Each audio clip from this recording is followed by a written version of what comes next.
3-4 দিন ধরে বরখলা টুল গেটে আটকে রাখা হয়েছে শতাধিক কাঁচা সুপারি বোঝাই লরি। এই লরিগুলির চালক, সহচালক এবং খালাসির প্রস্রাব, শৌচাগার সহ বিভিন্ন প্রয়োজনীয় কাজের জলের কোনো ব্যবস্থাই নেই টোল গেটে।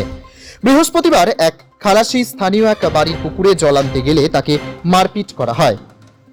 এতে আটকে রাখা লরি চালকরা ক্ষুব্ধ হয়ে প্রতিবাদে সোচ্চার হন।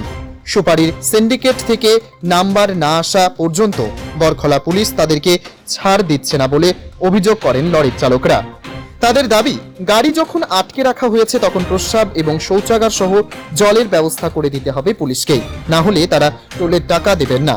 এ নিয়ে পরিস্থিতি দফায় দফায় উত্তপ্ত হয়ে উঠেছে। বরখলা প্রতিনিধির রিপোর্ট, গণ আওয়াজ। কোনো লেট্ৰিন নাই, এই ৰাস্তাত মানুহে লেট্ৰিন বাথৰুম কৰিব পাৰিব নেকি? কোনো গেটৰ পৰা খালি পইচা লোৱাটো নহয় নহয়। পুলিচে কৈ আছে টোলগেটত যোৱা, টোলগেটত তোমাৰ সুবিধা নাই, কাগজতো সুবিধা নাই। মোৰ লগৰ ল'ৰাটো মাৰিছে, মই গেটত সুবিধা নাই। কোনে মাৰিছে কি আছে চব ভিডিঅ' ৰেকৰ্ড আছে। তাৰপিছত টোলগেটত গৈছো, টোলগেটত যোৱাৰ পিছত গাড়ী এখন আহিছে, আহি পেলাই হুলস্থুল লাগি গ'ল। লাগি যোৱাৰ পিছত আমিতো টোলগেটত ড্ৰাইভাৰে পোৱা নাই, সেইটো আহি পেলাই আন্দোলনৰ মাৰপিট লগাই দিলে।